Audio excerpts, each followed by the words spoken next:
একটা চমকপ্রদ good sign হলো বাংলাদেশ জামায়াতের আমির সাহেব ওনার যে সংসদ থেকে যে সম্মানিত ভাতাটা এটাকে একটা কওমি মাদ্রাসার জন্য ওয়াকফ করে দিয়েছেন। এটা আমাদেরকে ওই হাদিসের কথা স্মরণ করিয়ে দেয় যেটা সহিহ বুখারী, ইমাম বুখারী বর্ণনা করেছেন 1427, সহিহ মুসলিম মুত্তাফাক আলাইহি হাদিস, সহিহ মুসলিমও এটা এসছে 1034 নম্বর হাদিস হিসেবে, সূরা নাসাই তো এসছে। রাসূলুল্লাহ বলেন আফদালুস সাদাকা মা কানা আন যাহরি গিনান, সর্বোত্তম সাদাকা হলো ওইটা যেটা আপনি নিজের সম্পদ থেকে ব্যয় করবেন। এরপরে রাসূল বলেন আল ইয়াদুল উলিয়া খায়রুম মিন ইয়াদিস সুফলা, উপরের হাত অনেক উত্তম নিচের হাত থেকে। উপরের হাত হলো ইয়াদুল মুনফিকা, মানে যে হাত খরচ করে, আর নিচের হাত হলো আল ইয়াদু আসসাইলা, যে হাত হলো চায়। তো এর অর্থ আবার এই না যে নিচের হাত মানে যারা দানটা গ্রহণ করে তারা অসম্মানিত, হাদিসের অর্থটা এটা নয়। দুইটাই সম্মানিত, দুইটাই শরিয়াগত দিক থেকে নির্ধারিত, কেউ নিবে কেউ দিবে, এর মাধ্যমে ইসলামের কাজ হবে। এর মাঝে ইসলাম যিনি দিচ্ছেন তাকে একটু মূল্যায়নটা বেশি করতেছেন।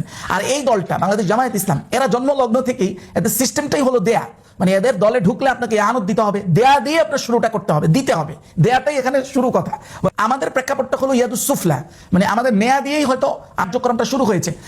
এবং সূরা বাকারার 267 নম্বর আয়াতের বর্ণনা আল্লাহ তাআলা চমৎকার করে বলেছেন। আল্লাহ বলেন ইয়া আইয়ুহাল্লাযীনা আমানু আনফিকু মিন তাইয়্যিবাতি মা কাসাবতুম, আল্লাহ বলেন ইয়া আইয়ুহাল্লাযীনা আমানু, হে ঈমানদারগণ, আনফিকু, তোমরা খরচ করো, মিনাত তাইয়্যিবাত, মিন তাইয়্যিবাতি মা কাসাবতুম, তোমার অর্জনের উত্তম অংশটা।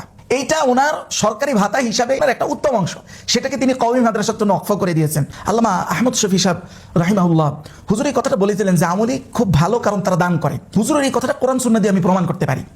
দেখেন কথাটা এরকম যে আপনি কোরআনে একজনের নাম আসছে সামিরি। সামিরি ছিল মুসা আলাইহিস সালাতু ওয়াস সালামের সময়কার এক কালপিট। যেই কালপিট সবচেয়ে বড় গুনাহের যে কাজটা করেছে সেটা হলো হযরত মুসার উম্মতকে পূজা করাইছে, গো বাছুরের পূজা করাইছে।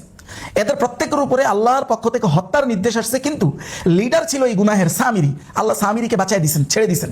একটাই রিজন বিভিন্ন তাফসিরে এসছে, সেটা হলো সামিরি দানশীল ছিল।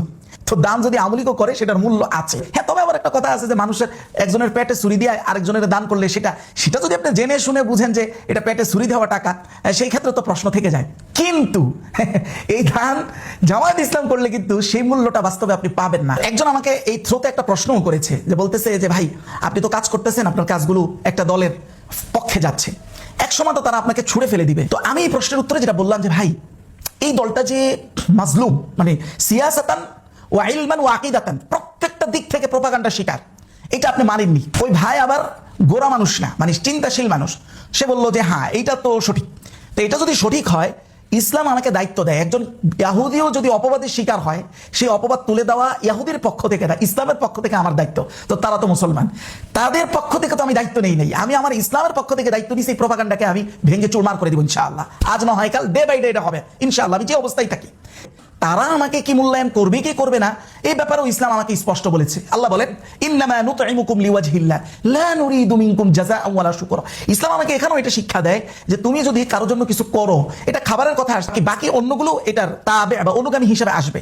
যে আপনি যার জন্যই কিছু করেন না কেন, এটার চিন্তা থাকবে লা নুরিদু মিনকুম জাযা, তোমার থেকে কোনো জাযা প্রতিদানও চাই না, শুকরিয়াও চাই না, তুমি আমাকে স্মরণ রাখো এটাও চাই না। যখন ইসলাম আমাকে এই প্রপারলি গাইডলাইন দেয়, তাহলে এই প্রশ্নই আমার মধ্যে আসবে কেন, কে ছুড়ে ফেলবে আর কে আমাকে ধরে রাখবে। তো প্রত্যেকটা প্রশ্নের উৎপত্তি হচ্ছে ওই ইয়াদুস সুফলা। তো ইয়াদুস সুফলাটার সমস্যা ছিল না, কিন্তু আজকের প্রেক্ষাপট ইয়াদুস সুফলার কারণেই আমাদেরকে একটা সেকুলারিজমের সাথে কোলাবরেশনে বন্দী করে নিয়েছে। যেই কোলাবরেশন সেকুলাররা যেইভাবে ইসলামটাকে দেখতে চায়, ম্যাক্সিমাম আমরা জনগণকে ইসলামটাকে ওইভাবেই প্রেজেন্ট করি।